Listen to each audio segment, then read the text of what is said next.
गुरु ब्रह्मा गुरु विष्णु गुरुदेव महेश्वर गुरु साक्षात् परम ब्रह्म तस्मै श्री गुरवे नमः। ओम जैव चाग्निर गोत्रय भवमुख हंसारूढ़ा स्वस्था क्षेत्र पद्माकृति जात सिंधु देशे तिथिश्च एकादशी पीतवर्णा चतुर्भुजा कर्दिनी चापमीनाधीश्वर सप्तांग दश पंचम शुभफल कुर्वन्तु ते मंगल कुर्वन्तु ते मंगल। नमस्कार। जात नक्षत्र मे मास 1 तारिख दिबा 12:58 समय बृहस्पति कृत्तिका 2 पाद वृष राशि को संचार करेंगे। बृहस्पति संचारे शुभ शुभ अशुभ फल क्या कौ राशि को देवे आज मेष 18 मई 1 तारिख बुधवार दिबा 12:58 समय बृहस्पति कृत्तिका 2 पाद वृष राशि को संचार करेंगे। जात नक्षत्र शुभाशुभ मस्तके 3 4 5 6 राजपूजा ये नक्षत्र माने राजपूजा पाइबे।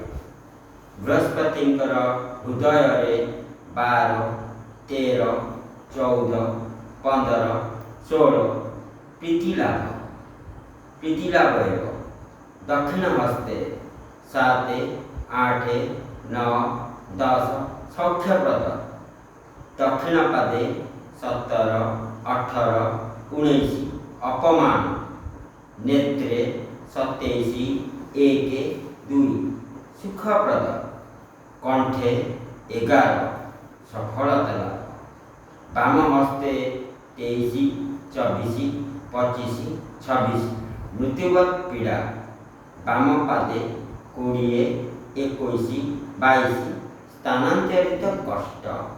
बृहस्पति संचार क्या कौ फल देवे मु आपनकु एठारे जणाई।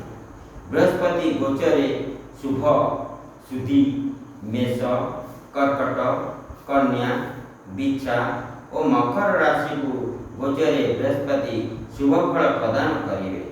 अन्यान्य राशि पक्षे अशुभ फल।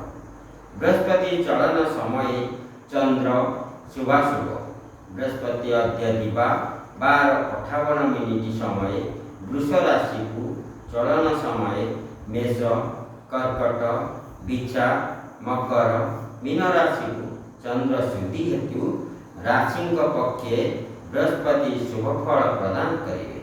जद्वारा मेष कर्कट बिच्छा और मकर राशि पक्षे अत्यंत शुभ फल प्रदान करेंगे। जद्वारा वृष मिथुन सिंह तुला धनु और कुंभ राशि पक्षे अत्यंत अशुभ प्रद ए राशि पक्षे निश्चित भाव में निराकरण करने आवश्यक नचे बहु विपद सम्मुखीन हो पारती।